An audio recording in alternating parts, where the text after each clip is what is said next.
Kasi lahat yun, pagdating sa POE initial interview, chinecheck nila lahat yun. Titimbangin ka nila, susukatin yung height mo. Kailangan magsabi ka ng totoo kasi yung iba, parang doon yata lumalaga pa kasi sa umpisa pa lang. Nagsisinungaling sila. Magpakatotoo lang tayo. Although, hindi naman natin nakasanayan na mag-English, pero it doesn't necessarily kasi fluent ka. Dapat ma-deliver mo lang siya ng maayos. Ngayon, syempre, yun ang pinakalas, huwag tayong kakabahan. Kasi pag inunahan tayo ng kaba.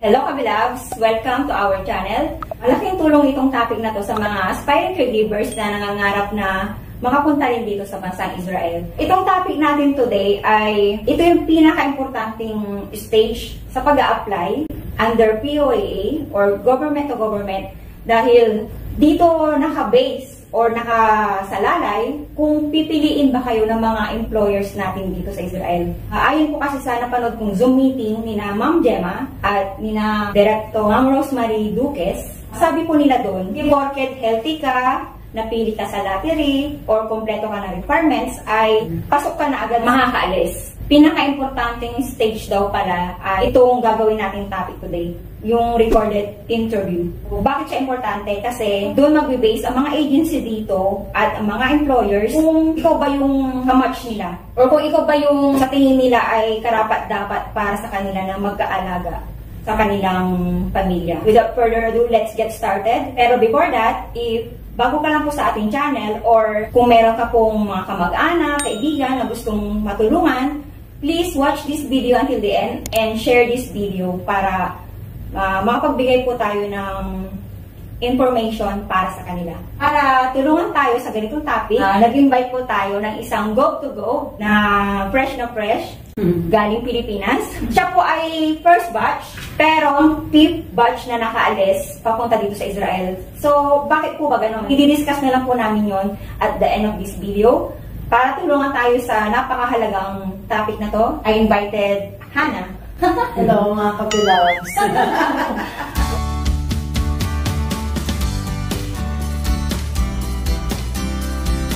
First of all, syempre, tatanungin muna kita kung kamusta ka. Okay naman ako. Okay ako ngayon, nandito na ako sa Israel. Bago natin umpisahan yung ating discussions, syempre, tatanungin muna kita kung pang ilang work mo na tong Israel. Isa pa lang ngayon. First time OFW. Bakit ko natanong yan? Kasi pag may experience ka na sa pag-abroad, parang iba na yung ano mo advantage. Oo. Mayroon ka ng experience kung paano mo kausapin ng mga foreigners. So, since first timer ka na OFW, hindi ka ba nahirapang mag-adjust? Kamusta ka na ngayon? Sa trabaho, hindi naman ako nahirapang mag-adjust kasi may experience naman ako doon. Kumbaga, parang alam ko siya kung paano i-handle, lalo na yung mga patient. Pero yung paglabas ng bansa, medyo mahirap. Dahil yung bunso ko 4 years old, yun yung pinakamahirap sa akin, lalo na ng pag-alis ko. Pero syempre, high-tech naman tayo ngayon. Kumbaga, madali na ako makausap. Kapag kung namimiss ko sila, tatawag na ako sa kanila. Parang nakaramdam talaga ng homesickness dito. Nakapag-adjust ka na kaagad? Ilang buwan ka na ba dito? Sa Israel, 1 month ako ng 25. Pero sa work ko, mag-1 month ako sa October 3. Okay. Pwede ba pakikwento sa ating mga viewers, sa ating mga subscribers, kung ano yung mga pinagdaanan mo noong ino-interview ka? Ano yung setup niyo ba ngayon? Kasi sa mga hindi pa po nakakapanood, pangalawang topic na po natin to about sa pag-interview. Pero ito yung first time na gagawin natin na officially makakarinig tayo ng legit na manas ng pre-recorded interview from Gov2Gov Employment. Pwede mo ba kami bigyan ng mga tips sa mga pinagdaanan mo noon? Sa umpisa, mahihirapan ka kasi parang ang dami requirements. Lalo na nung sa time namin, medyo mataas ang qualifications. Kaya hindi ganun kadami ang nag-a-apply. Kumbaga nung nag-apply nga ako, akala ko ako lang. Kasi wala talagang katao-tao. Sabi ko parang mali yata yung napuntahan ko. Tapos, kailangan na makompleto mo siya yung at least naka 72 units ka kung hindi ka man nakagraduate ng nursing or midwife. Tapos yung height mo, kailangan, ang tinatanggap lang nila 5 feet pataas. Oo, nung first batch. Sa first batch, 5 feet pataas. Tapos at least 45 kilos ka pataas. Kasi lahat yun, pagdating sa POE initial interview, chinecheck nila lahat yun. Titimbangin ka nila, susukatin yung height mo. kailangan magsabi nga ng totoo kasi yung iba, parang doon yata lumalaga pa kasi sa umpisa pa lang. Nagsisinungaling sila, dinadaya yung requirements. So pagdating doon, hindi mo pwedeng dayain kasi pagdating doon, i-check ka talaga nila. Tapos kapag naipasa mo yun, tapos syempre, lagi naman kahit sa ang trabaho, ang tanong, describe yourself, laging ganun lang. Tapos yung mga experiences mo. Pag okay naman sa kanila, hindi naman kailangan na perfect. Kasi kapag nauutal-utal ka, okay naman sa kanila din. Turuan ka pa nga nila, sasabihin nila na kapag sa final interview, kailangan huwag ka ng kabahan. Kahit So yung kinakwento mo ngayon, parang briefing muna yan? Ito yung mga umpisa ng proseso. Ito yung mga briefing muna, okay? Ibigyan ka nila ng blue card na, tapos waiting ka na lang sa orientation para dun sa lottery. Mga binabanggit po ni Hana, meron na po tayong nagawang separate topic, step by step. Kung medyo bilisan po kayo, ilalagay ko na lang po sa description box below kung paano po yung step by step na pag-a-apply. And kung gaano kayo katagal mag-aantay or yung proseso. Ngayon, gusto nating malaman kung doon sa, halimbawa, meron ka ng schedule ng for recorded interview, ano yung setup ngayon? For recorded interview kasi, parang lalabas yung names mo ngayon, tapos kinabukasan, interview mo na. Ala. Ganun siya kabilis. Okay. So, ang setup nila is, nung una, hindi rin namin alam eh. Siyempre, pupunta ka doon, kailangan ready yung isip mo at saka yung sarili mo. Iyon ang mali ng iba kasi ang akala nila pagdating sa interview, tatanungin yung mga naging lessons, yung mga basic first aid, may mga ganun daw, yung haka-haka nila na baka yun daw ang mga questions. Tapos, pagdating doon, hindi siya curricular questions. Kumbaga, nakabase lahat yun sa experiences mo, sa kakayahan mo. Kung basta dapat alam mo, kilala mo yung sarili mo at alam mo kung ano yung mga kakayahan mo. Tapos, dalawang klase siya eh, through computer at saka yung actual na pag-i-interview sa'yo na naka-recorded. Sa computer, may mga questions doon, parang siguro mga 1 to 50 ata yan, gano'n. Na naka-base din siya sa, parang follow-up questions siya ng mga employers na gusto nilang malaman about sa'yo. Tapos ang mga tanong doon kung willing ka bang mag-handle, example mga questions, willing ka bang mag-handle ng patient na smoker? Pwede ka nang magsabi ng totoo. Ang sasagot mo lang doon, yes or no. So kung ayaw mo, edi pwede mong ino kasi sila tumatanggap naman sila ng mga, basta sure na yung totoo ka. Oo. Tapos, ang question doon, kung willing ka bang matulog sa sala lang, wala kang kwarto. Oo. So, ako may mga no ako doon. Kasi katulad natin, hindi naman biro yung trabaho natin, di ba? Kailangan natin ng tamang pahinga. So, pa, yung ganong questions, nag-no talaga ako doon. Dito sa Betabot, sa sala kami nakatulog. Ano ibig sabihin nila? Oo, siguro So, ganon. doon sila mag-base kung, ayaw nito sa Betabot. Sa nursing home. Tapos, pag okay na yon kasi kailangan nyo wala kayo script eh. At saka sure ka sa mga doon mo kasi hindi mo siya pwedeng balikan. So, ibig sabihin, dun sa computer interview, yes or no lang? Yes. Wala kang ibang Wala. explanation. Parang easy din para sa easy akin. lang yun. Ganon. Okay. Kasi Pwede ka parang, lang manghula. parang nakabase lang yun sa kung anong gusto mo sa magiging trabaho mo. After ng computer Kasi interview, ka na doon sa face-to-face interview na for recorded. so yung face-to-face na yon, parang ganito yung setup? Oo. Or may harang kayo? May harang lang siyang ganun. Pero ganyan lang. Table magkaharap. So, parang tayo. Tapos may computer sa harap mo. Babasahin mo dun yung tanong. Pero sinasabi din ng nag-i-interview. Tapos sasagutin mo sa kanya eye-to-eye contact, syempre. Nakatingin ka sa camera.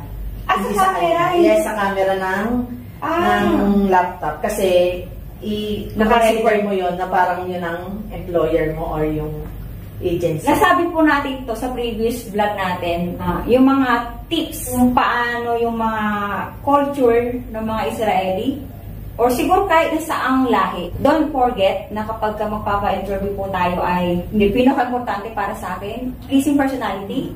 Kailangan, naka-formal. Hindi naman yung porket formal Presentable. Basta presentable at yung respectable ba? Hindi yung naka-t-shirt ka lang or pwede mo naka-t-shirt. Casual lang naman ang ano nila. Polo siguro. Oo, polo shirt. Polo shirt, Kahit ganyan. may ganyan lang na. Blouse, wag lang yung naka-sleeveless. Parang hindi maganda kasi Nasa corporate siguro na. Pwede siguro mag-sleeveless basta may coat. Oo. Parang ganun. O parang ganito. Oo, kasi may picturean din muna kami. Pinipicture mo na. Oo, whole body. Whole body? Oo. Kasi kasamang pinapadala din siya. Ang ganda ng topic natin today. So, para sa atin yon kailangan yung presentable ka. And pangalawa, nababaunin nyo bago kayo magpa-interview ay yung syempre yung smile. Kasi dito, gustong-gusto nila yung pala smile ka. Kasi once na nakasimangot ka, feeling nila ayaw mo sa trabaho mo or galit ka. Baunin natin lagi na magpakatotoo lang tayo. Although hindi naman natin nakasanayan na mag-English, pero it doesn't necessarily kasi fluent ka. Dapat mai-deliver mo lang siya ng maayos. Sila din kasi hindi rin naman nila maiintindihan kung masyado kang magaling mag-English. Hindi ka rin nila maiintindihan. Kasi hindi rin naman nila first language ang English. And syempre, yun ang pinakalas, huwag tayong kakabahan. Kasi pag inunahan tayo ng kaba, Ang isip mo. naalala ko ba yung tanong sa'yo? May mga ilan-ilan na naalala kasi parang common naman siya na tinatanong sa bawat interview kahit anong trabaho. Kumbaga, ang una, anong skills mo? Positive skills mo. Tatanong nila sa'yo. Siyempre, dapat ikaw kilala mo yung sarili mo kung ano yung skills mo. Dapat alam mo yon. So, yung weaknesses mo at saka yung strength mo. At siyempre, pag sa weaknesses, hindi naman pag sinabi weakness, negative yung sasagot nila. Example na naisagot mo. Doon na siguro sa weaknesses. Kasi diba, oo, kasi iba doon masyado nagkakamali eh. Sa weaknesses, ang sinabi ko, ang weakness ko is, I work too hard that I forgot to the point that I forgot to take a rest. Because I love what I'm doing. Never akong nagsabi ng mga negative. Hardworking ka. Yes. Tapos, ang question, paano mo ma-handle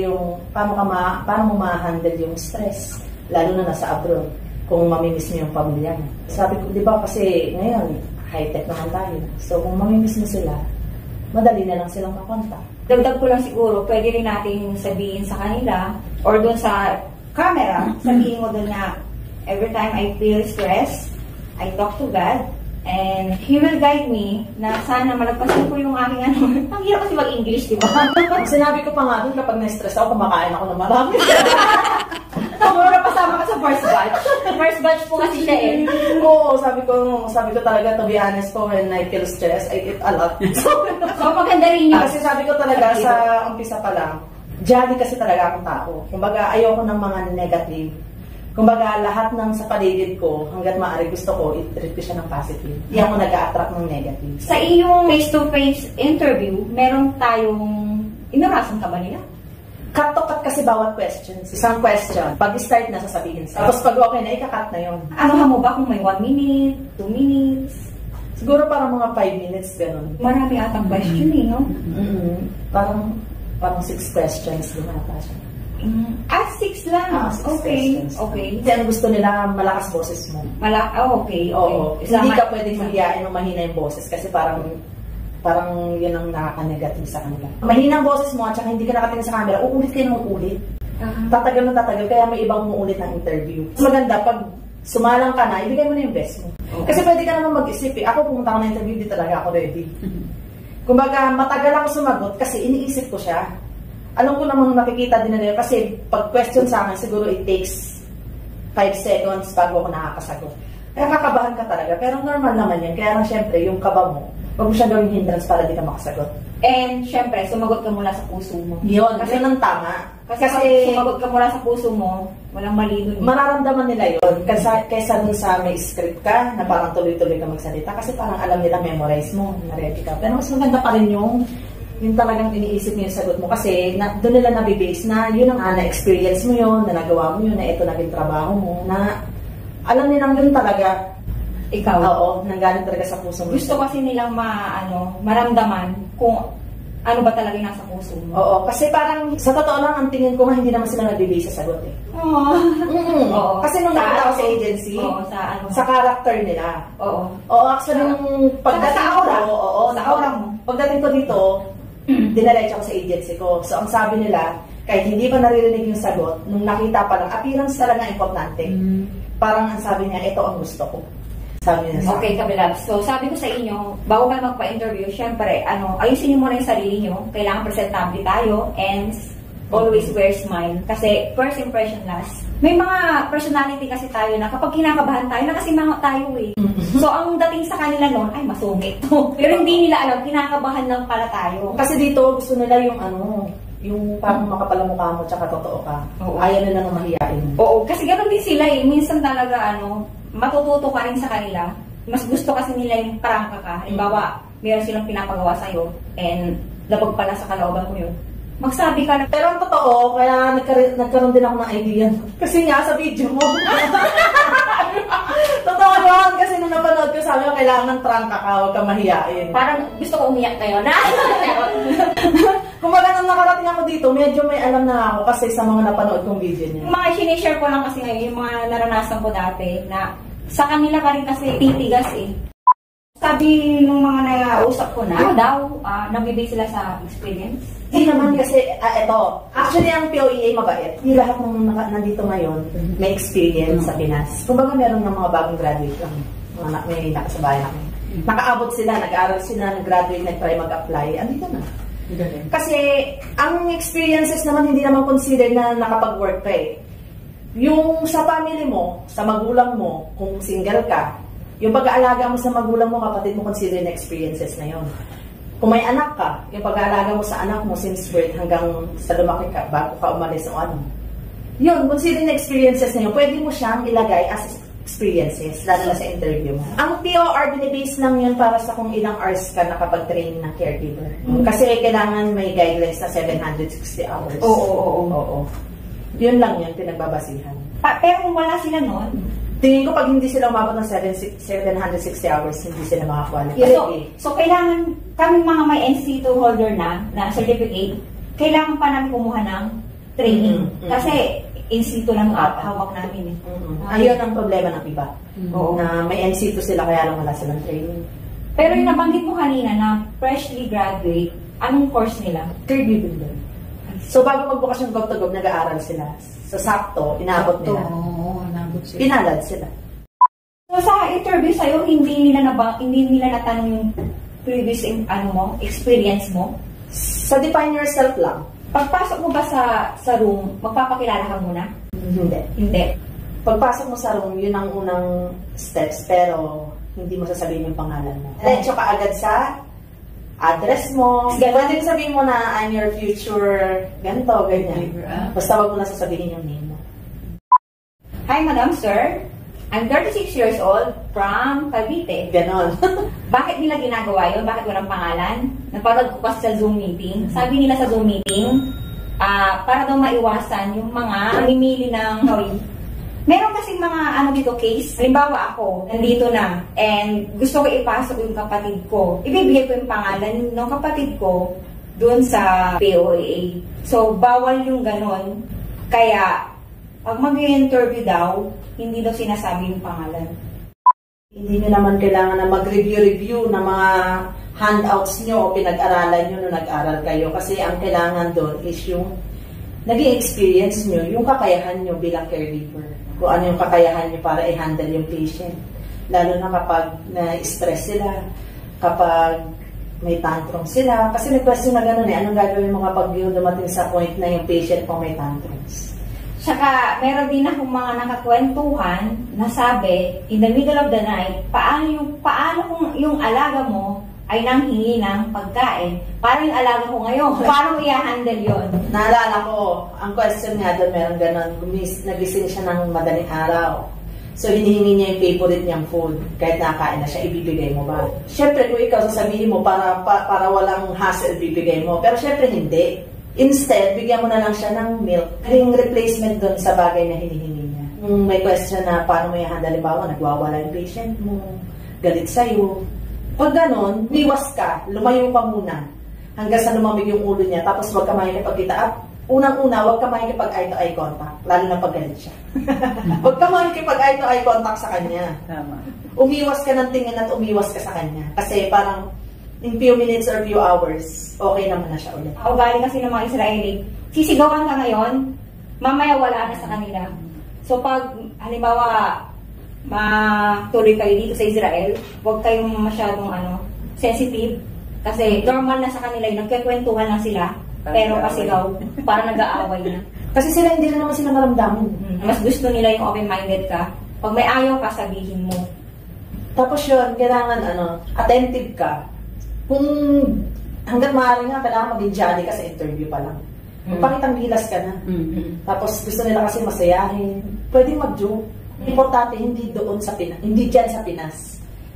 Kasi ang interview na yan, dadalhin yan dito eh. So, pag nakita agad ng agency or employer, yung first appearance pa lang sa'yo na, ay, ito, parang positive na tao to. Mas malaki chance mo na makamatch ka nila, na makuha nila kayo. Kasi, lahat dito gusto nila masayahin at saka ayaw nila talaga yun. Tulad niya nasabi ni Eka, ayaw nila na nakasimangot. Ayaw nila na parang kang mukha suplada, na parang mukha kang yung Mataray. Kasi hindi minsan approachable. Oo. Basta yun lang naman ang tips. Hindi nyo naman kailangan na gumawa ng notes at saka ng kung ano-anong review ng mga first aid na kung ano. Basta ayun lang, alam nyo yung strength and weaknesses nyo, alam nyo yung skills nyo, alam nyo yung paano mag-handle ng patient. Masasagot nyo yung mga questions dun sa virtual interview. Kailangan magpasiklab lang kayo ng sarili nyo, yung confidence nyo, kasi yun ang pagbabasihan dito. Huwag kayong maging mahiyain. Sa work mo ngayon, mukhang okay ka, no? Mukhang maganda yung napuntahan mo. Kasi mabait sila lahat. So, you're so blessed. I'm so blessed talaga. Paglapag pa lang ng aeroplano, kasi hindi lahat nakakapasok dito. Okay, so ikakwento na natin ngayon, bago natin tapusin yung topic natin today, bakit siya ay natawag natin na first batch pero fifth batch. Kasi po yung mga first batch ay sa 400 plus sila na first batch, pero ina-scattered po sila, hinati-hati sila. Depende daw po yun sa kontrata. 800 na nag-apply. 411 lang nakapasok sa lottery. Pero yung 411 na yun, hindi lahat nakapasa sa ano. Sila yung na virtual interview, pero hindi pa yata lahat nabigyan ng contract. Yung 411. Kasi iba nakasabayan mo. Oo. Pero as of today, September 28, meron na pong 331 na Deploy na. Oo, nandito na sila, 7 batch. And yung pang-8, on the way na, ngayong gabi. On the way na sila yung pang-8 batch. Malapit na matapos. Yung first batch. Based po sa Zoom meeting ni Ma'am Gemma, nasa 5,000 daw po kasi kailangan ng Israel na caregivers. So, very good news po yun, di ba? Kasi wala pa silang 500. Wala pa sa 1. Wala pa. Ongoing pa rin. Kaya, sa mga makakapanood ng video na ito, think positive lang and always pray na sana isa kayo sa 5,000 na pala. Sa ilang araw sila nandito na rin sa Oo. And sana ma-meet namin kayo pag nandito na kayo. Alam ko may kasabay tayo ibang bansa na kinukuhaan din nila. Pero as much as possible, ang gusto ng Israel sa Pinas. Mga Pilipino ang makuha nila. Kasi gaya po ng mga nasabi natin sa mga previous vlogs natin na yung mga Israeli, mas prefer nila mga Pilipino. Kasi ano tayo iba tayo magtrabaho. TLC. Tender Loving and Care. Iba daw kasi. Iba talagang magtrabaho ang mga Pilipino. Sa ngayon po kasi wala nang agency to agency. Sa ngayon daw, stop na muna. Kaya lahat po ay dadaan po talaga sa go to go. Kaya malaking tulong po itong interview with Hannah. So, anong may advice mo sa kanila? Huwag kayo ma-depress. Kasi lahat naman yan na nakaprocess. Kumbaga, kung hindi pa kayo napipili. Posible kasi nauna lang kami. So, baka kayo kasunod na. Hindi na kayo napili. Baka hindi pa kasi nahahanap yung talagang kamatch na employer para sa inyo. Sabi ko nga, sa mga nag-chat sa akin na, sabi ko, huwag kayong mapagod mag-antay kasi baka si God ini-edit pa yung mga contract nyo. Sabi ko sa kanila, baka ini-edit pa ni God yung mga contract nyo. And inihahanda pa yung employer nyo. Oo, yun. Kung wala pa kayong contract, hindi naman kasalanan din ng POEA. Kasi sa POEA naman, kapag may dumating na contract, sinisend naman din nila agad. Hindi naman nila pinapatulog lang sa opisina nila. Kasi ang totoo niya, kahit Sunday nag-work talaga sila. Kapag may dumating na contract, sinisend agad nila. Kaya yung mga walang contract dyan, wait lang din kayo. Kasi tulad niya, nag-holiday dito, baka hindi pa talaga nasisend or wala pa talaga kamatch. Antayin nyo na magkakaroon din kayo ng kamatch. Magdasal lang na magdasal. Huwag na mag-attract ng negative. Galingan nyo lang po sa recorded interview kasi dyan po naka-base kung pipiliin tayo ng ating mga employers. Correct. Okay, so that's it for now. Kung meron pa po kayong mga additional questions, just comment down below. And makakasama ulit natin si Hannah kasi pupunta tayo ng Bethlehem sa November 28. Mahirap po kasi mag-trip papuntang Bethlehem pagka Christmas season. Hindi po mapapasukan. Hindi mo makikita mismo yung butas kung saan pinanganak si Papa Jesus. Butas talaga yun. Kasi pinipilahan ko talaga yun. Kaya much better na pumunta doon kapag hindi siya peak season. So thank you. Salamat sa iyong oras. And si Hannah po pala, ang ganda ng kanyang work kasi isang block lang po yung aming pagitan. Saka sobrang swerte ko talaga. Lalo na na-interview ako ng isang eka. Hindi nila ako kilalang eka. Ems. Ems ka lang. Ma'am Ems. Ma'am. Sis. Okay. Oh, that's it for now. Thank you for watching. Sana mayroon po kayong pulot na information. Please don't forget to like this video and share. Thank you. God bless you all. Hit the bell button. Para umirit kayo sa mga videos ko. Chatot na. Siya na nagsabi. Thank you. Okay.